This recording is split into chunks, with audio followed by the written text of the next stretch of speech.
Welcome to Dead Talk Live, everyone. I am your host, Viz, and today we welcome director and writer Marcus Dunstan, whose new film, All My Friends Are Dead, is premiering in select theaters and on demand Friday, August 2nd. Marcus, welcome to the show. Congrats on this film. How you doing today, man? I'm so grateful. Thank you. Thank you not only for having me, but also for providing a spotlight for movies because we're at an age where, let's say, you've made an awesome movie and you've done it for a big studio, but they're like, nah, delete. Yeah, Or you've got a $135 million movie starring the Oscar nominated person, and they're like, yeah, but that's going to go straight to your phone. Well, this little thing that became a something, courtesy of a dynamite cast, ace producers, and a wonderful script by Josh Sims and Jessica Sarah Flom. We're coming to theaters, and thank exactly. you. This gets the word. I mean, that's huge to us because we fought and shot, courtesy of DP Andy Hodgson, like we had a chance at turning the silver screen red. And it's like at this point, I don't care if it's one theater, two theaters, six theaters, 6,000. To have that opportunity and to Exactly. solidify it is huge. It And then, is. and what I've enjoyed, especially since the pandemic, or let's say you're sometimes in the backwoods of another part of the world, on those day and date releases, you can have the opportunity to see it on that big screen if you want the colloquial experience, or if you really want to freak yourself out or get your closest group of friends together and that theater isn't available where you are, you can bring it into the biggest screen you've got. You Your can still home. pop the same popcorn and you can let it rip. So thank Absolutely. you. Thanks for it. Absolutely. Without you guys, we don't exist. Thank you for that. So let's get right into this. You have a writing background. How did this script come your way to direct? Well, this is all courtesy of Kevin Greuter. So Kevin Greuter, he was originally the director, and then the Saw 10 production just came together, and that train was leaving the station. So that left hashtag AmFed, All My Friends Are Dead, without a director, as it was still coming together.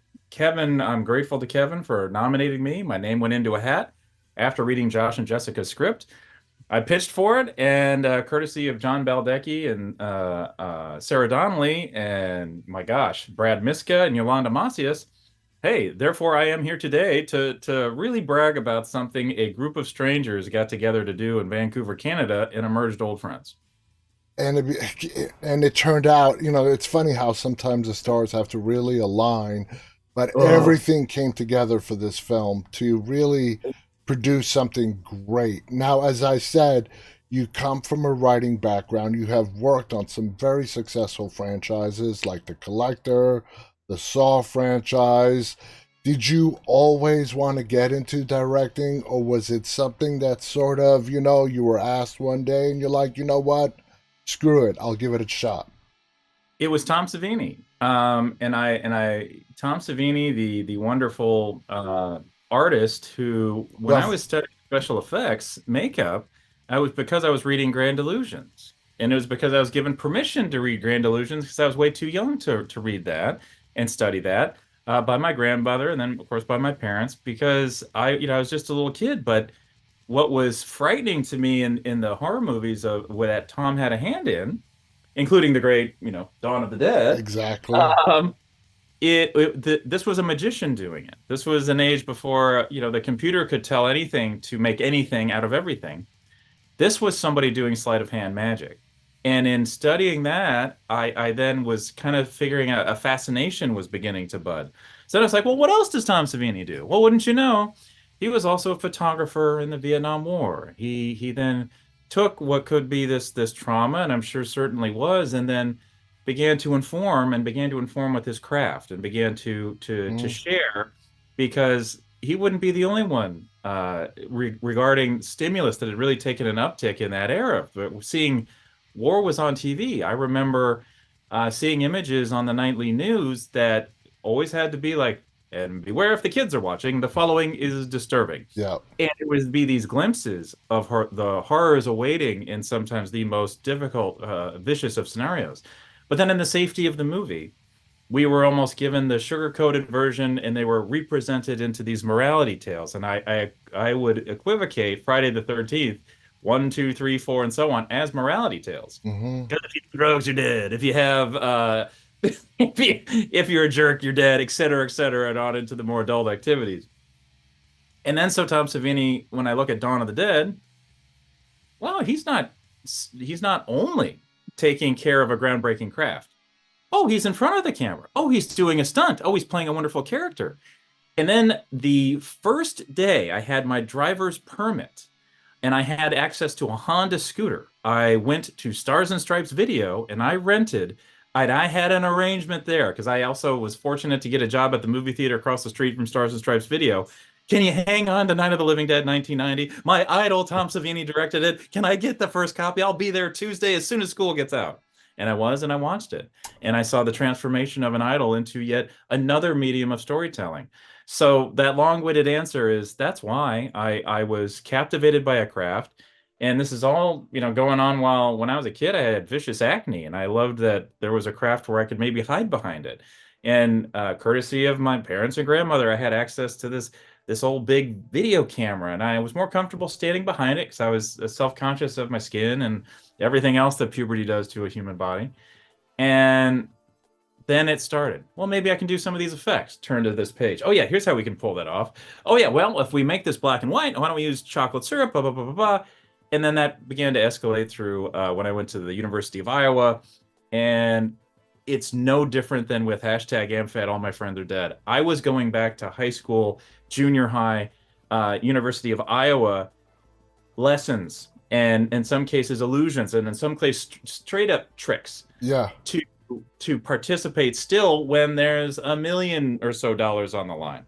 It's still the same challenge to reach into eyeballs, convince them of an alternate reality, and hopefully get our desired reaction. Where in the case of this, it could be a laugh, it could be a shock, and in some cases, when you nail the shock, you get a laugh. exactly. Exactly. And it's funny you mentioned Tom Savini. I, like you, sort of grew up watching Tom Savini. I met him going to the Fangoria horror conventions in New York, and my dream came true 2 years ago when I got a chance to interview him on this show alongside Greg Nicotero. And it was, Yeah. and those two guys are friends, and it was the Mhm. first time they ever did a live interview together. And just watching those two, I just sort of stood back, I asked a question, and they just took over. They were just amazing to listen to. So that's just fascinating to listen to that story.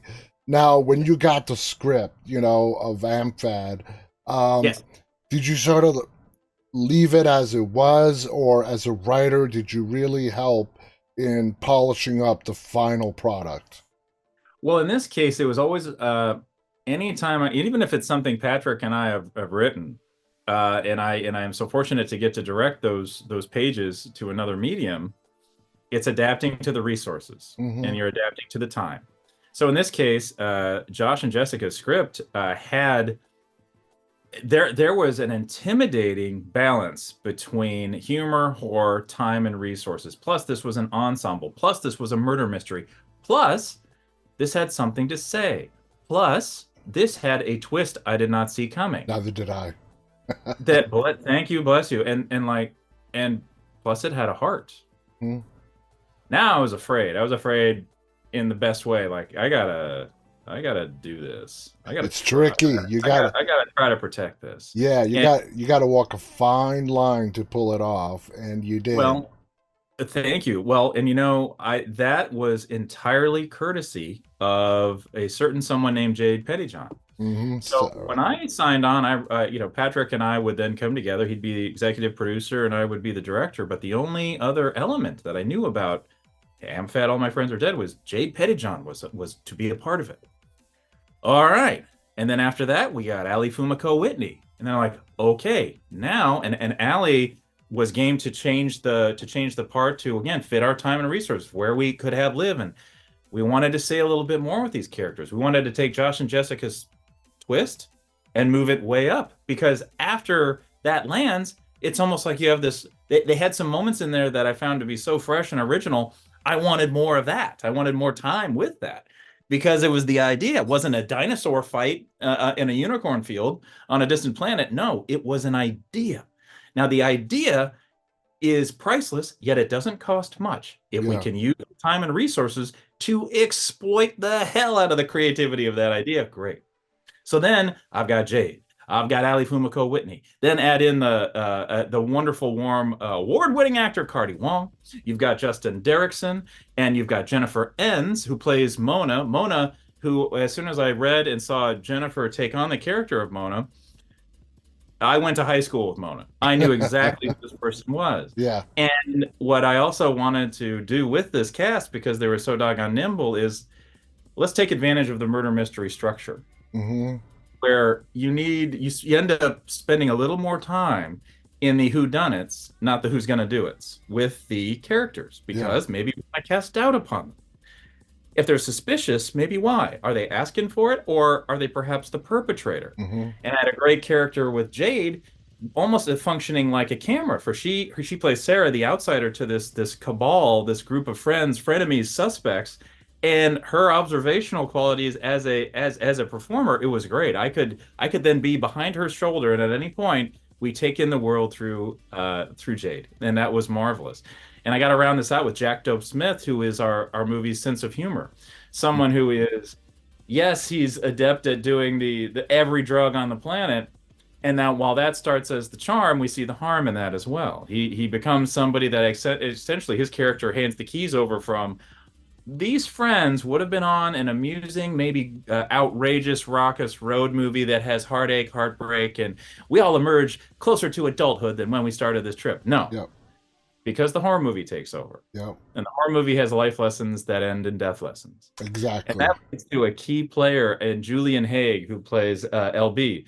Julian gathered Cardi, Justin, Jennifer, Ali, and prior to a shooting, Julian had arranged for these actors to work together and find their friendship, their circle.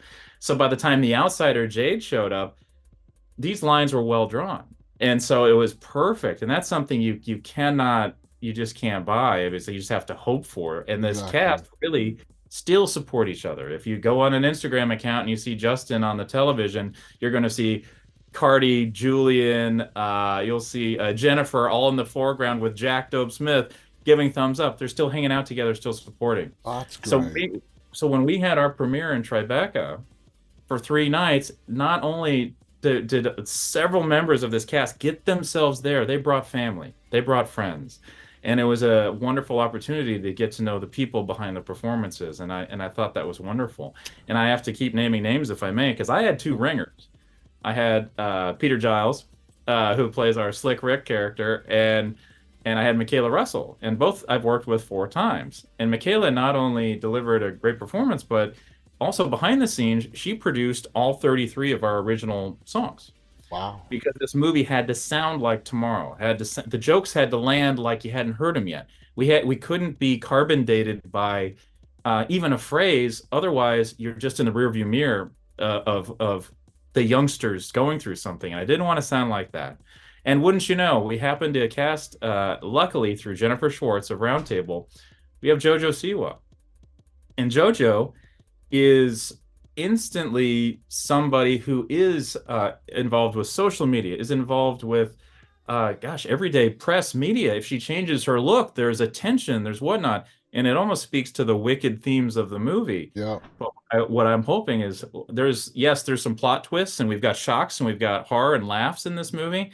But one of the bigger surprises is how damn good JoJo Siwa is, for she's tasked with becoming a heart element of this movie, her character Colette, and that has to carry throughout it. And by throughout, I lead to my one plea. Please stay through the credits, for we don't stop twisting and turning until the image flickers out. More twist than a stick of licorice. And we Exactly. keep going for it. So if you're in the theater, just stay seated. The popcorn's still there, whatever, get a refill if you want. Please stay seated, because it's still coming. This hard charger. And then if you're at home and the window shrinks to that little tiny window, please click it. It's almost like in the prior, when, let's say, the collector movies, we were in theaters, and so people could stay, and I'd want to have something in there to almost as like a, hey, if you stayed and acknowledged by watching all the names of the people that put this together, 300 or so people, here's a little more movie for you. Well, anymore, I do wish that that auto window to the corner wouldn't happen. I wish that I hate algorithm that. Yeah. could be uninvented because it is taking a spotlight away from everybody that makes these movies truly happen. If the skin and the sound is the screen, they are the guts, they're the veins, they're the blood that makes it so. I know exactly what you mean, and it encourages the viewer to move on before the credits are Well, over. absolutely. So, we very, very fortunate, and we keep entertaining you until it absolutely stops. And speaking of the collector, I'm thrilled to announce the collector is coming back. It's been Oh, 5 years of a gentleman by the name of Todd Lundbaum negotiating the rights, and so the collector is free and clear to bring back Fear. oh, that is so awesome and exciting. I'm really We're psyched grateful. about We're that. excited. Now, this film brings in so many different elements of other films, like Seven, with the Seven Deadly Sins, and then you've got the slasher film like Scream. How did you walk that fine line of sort of paying tribute to those classic films, but not get distracted and go into the satire mode of things? Thank you. That's once again courtesy of a nimble cast, and nimble with tone. I remember at one point Jennifer N saying, like, I've never been in a horror movie before, so I don't know what you're. Yeah, and there was a whoa, stop right there. Perfect. If the predisposition that horror movie acting is to be different than great acting, leave that. No, you have to be 100%. Today may call for drama. Tomorrow may call for something more acerbic or a quick wit. Her character, by example, has so many secrets, and every single character, courtesy of the wicked 3x4 black glass window to nowhere, is already projecting a lie about themselves. The first layer is the false layer, the shell. Hmm. And then as the secret that this tight-knit group of people have begins to dissolve them from within, we find out who they really are. And then wouldn't you know, there's someone all the way on the outside who's known it the whole time and is waiting for a bit of a comeuppance machine to turn on. And so when it comes to the comparisons to Seven and Scream, it's like, one, wow, grateful, thank you. And two, there was initially a more overt, like only the movie Seven existed in the world of the screenplay. Hmm. Like they name dropped the movie Seven. I thought, wait. I don't want 100 million, huge Brad Pitt, Morgan Freeman to ever be compared to what we're trying to do because we're trying to take place in a world where yes, Seven does exist perhaps as a movie, but no, we're going to take place in the world of movies that these characters have seen. Hmm. It's a more revved up, sugar coated adrenaline to the brain. Hence, our whole opening, courtesy of a lot of different media and stock, we see that 20 years ago 2004, there was an event. There was a somebody who took these kids on their way to a concert called Karmapalooza and unleashed just a demolition event of karma upon them. And you know what it did? It did what all tragedies do today. It didn't inspire justice or an end to mayhem. No, it celebrated it. And Yeah. that sleeve merchant, Juan Gulager, how dare he make a movie about it? Oh, and the biography that harassed the families. Oh, and the podcast that won't let it die. 20 years later, Karmapalooza's like, guess what? We're back and it's going to be awesome. And these kids are going, and history's coming along for the ride. Exactly. Now, this movie also has its fair share of gore. The amount of gore shown on any film, it really falls on the director. And you coming from also sort of a makeup, special effects background, how did you go through each kill scene, how much gore you're going to place? And because it looks like you had some fun with the kill scenes. Absolutely. Wanted to start at over the top and go from there. Okay. Because it also felt like with the hyper look at me, look at me, look at me nature of the social media aspect, then there's this killer out there that wants to be louder than that. And so it's almost as if it's inspiring the person conducting all of this mayhem to up the game, up the ante. Like, all right, if I need to get everyone's attention, I better do it big and bad, just like they want to be. Bam. follow me. And that, then I also was cognizant of we invest a lot of time, even I would say almost 5 to 6, 7 minutes more of character development in our first act than would traditionally happen. Hmm. And it all leads to a specific scene, which was a high wire moment of tone between Jack Dope Smith, who plays Guy, who's getting stoned with a squirrel. Yeah. I thought, like, well, this is the make it or break it moment because you tilt one way and it's like, huh? But if you stay there, and you're just like, and we can off. Here's something unexpected. I don't feel like I have my footing in this genre. What is this? And then wham, it drops the guard, and we can come in like the shark we intend to be. Hmm. Then the horror movie actually takes over in a physical sense. The horror movie takes over in that Yeah. moment at its most vulnerable, at its most trippy, at its most where are we going now? Exactly. Only the horror movie knows. It So it goes from this trippy moment of some guy tripping out, like you said, right into the horror movie feel of it. Almost instantaneously. Now, in the, one of the most, you know, Jade, who is plays Sarah, obviously yes, I would say is the lead actor, the lead character in the film. yes. Did you spend extra time with Jade? The way you're sounding with her is that you and her were on the same page from the get go. Did you have to spend some extra time with her to explain exactly what you were looking for from the character of Sarah? In this case, I would like to speak to the truth of the time that we had. No, no. What I did was I knew what she'd done. Mm-hmm. And it was quick and shorthand from the jump. If Julian hadn't gathered with the cast, if I didn't have a shorthand instantly with Jade, if Jade didn't have over 10 years of experience already by the time she's in her early 20s, no, none of this is possible. So my experience depended on their experience. And that was critical. So I'd love to take credit for an instant fast bond and whatnot. No, I've actually it's through doing press that I've had the opportunity to get to know the person behind the performance. The performance was there from the jump. I Hmm. had a stone cold awesome professional.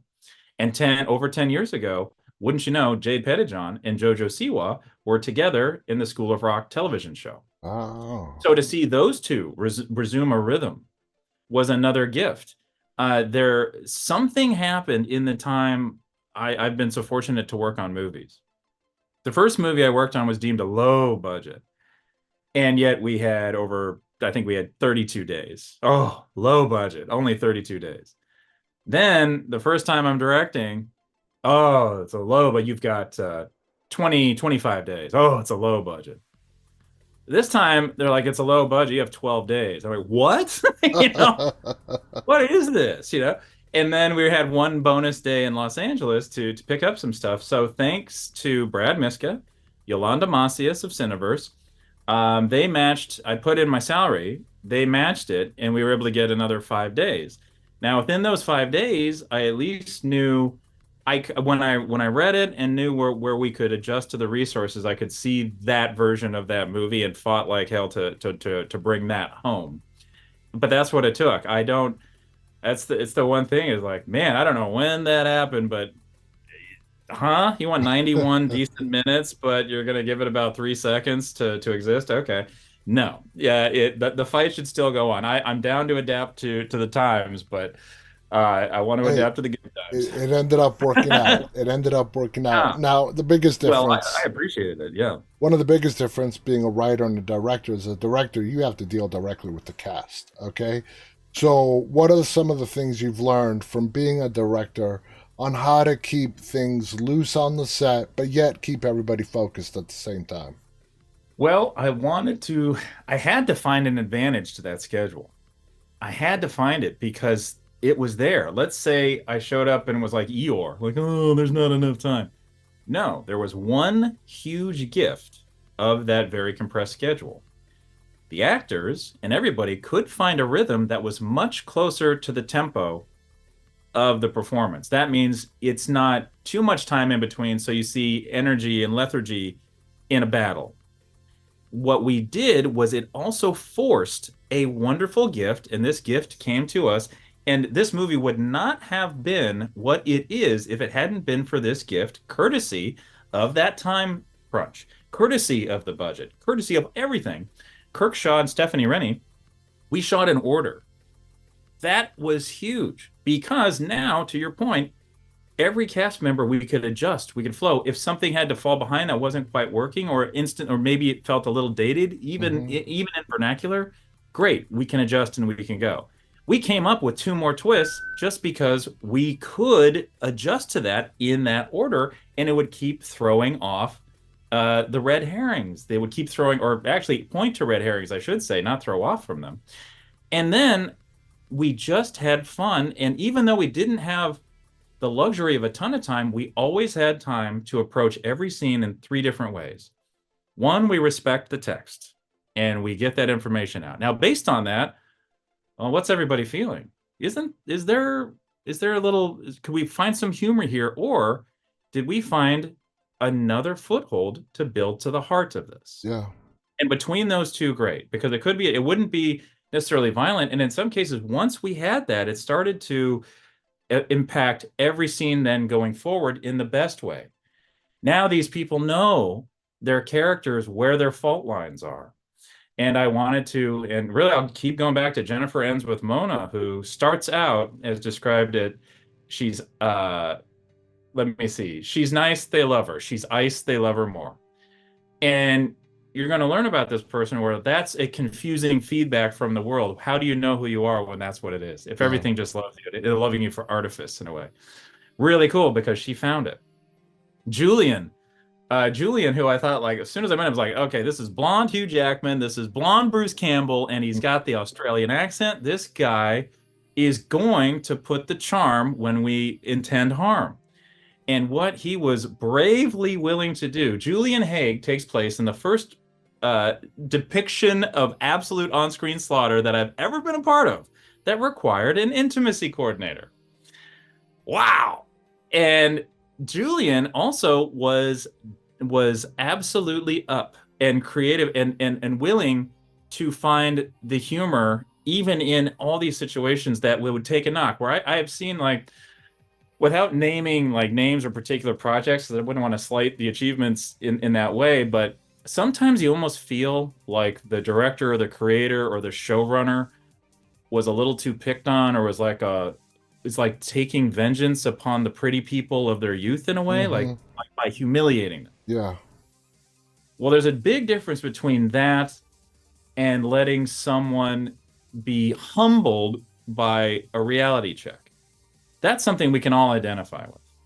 And so what I liked is like Julian shows up and they're like, yeah, man, alpha all the way. It even sounds like it, mate. Gotta do this. I'm gonna walk away with this movie. I don't care who you are. I've actually, you know what? I think she'd be a wonderful partner for you.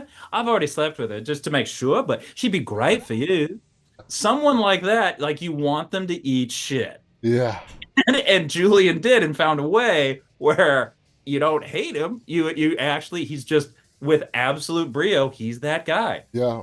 He's found the ticks in between seconds to exist without rules. But this Exactly. movie has other plans. Now, we're almost out of time, but as the film progresses and the different layers peel back, the film starts to become darker and darker and darker, very subtly. Um, is that because of what you did with the set, the lighting, or do you attribute that directly to the actors and just the mood they brought to the scene?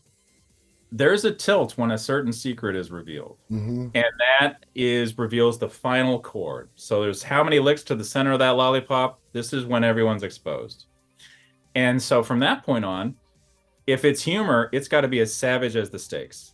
And we still, thank goodness, we found some of those punches to come out with. And then it gets to almost, once the rules are reset, we had a lot of fun. Now, when it comes to lighting and color, there was a stained glass interpretation of the seven deadly sins that interpreted each sin with a color.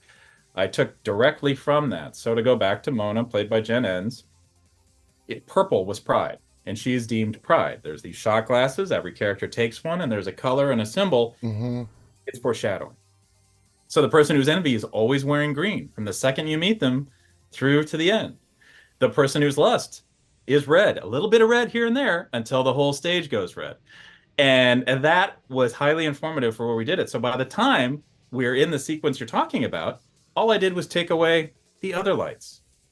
And the That's intention behind using the blooming holiday lights is because you don't know who is going to negotiate terms, because by the time they reach the harshest interpretation of their color, they go. That's ah, when they're most vulnerable. that's brilliant. That's brilliant. Marcus, we're out of time. Just one last quick question. The dungeon basement. Did you Yeah. guys build that from scratch, or did you pick a location that was perfect? You just had to dress it up. It was the ones we were able to build a set and a half, and this is courtesy of Stephanie Rennie. Stephanie's family. Let me tell you about Stephanie. Like Stephanie and Kirk went out of pocket to get us shooting early. Stephanie, I stayed in her home during post, and her family owned a space that Mm-hmm. became our stage space. So that it is a basement is simply because it was the place where I knew a handful of visual tricks to sort of give a shape. Because of Kirk Shaw, we were able to get a 15 millimeter lens to film that set in the angle it was intended. Otherwise, we didn't even have a lens that could capture what that set needed to be. Cool.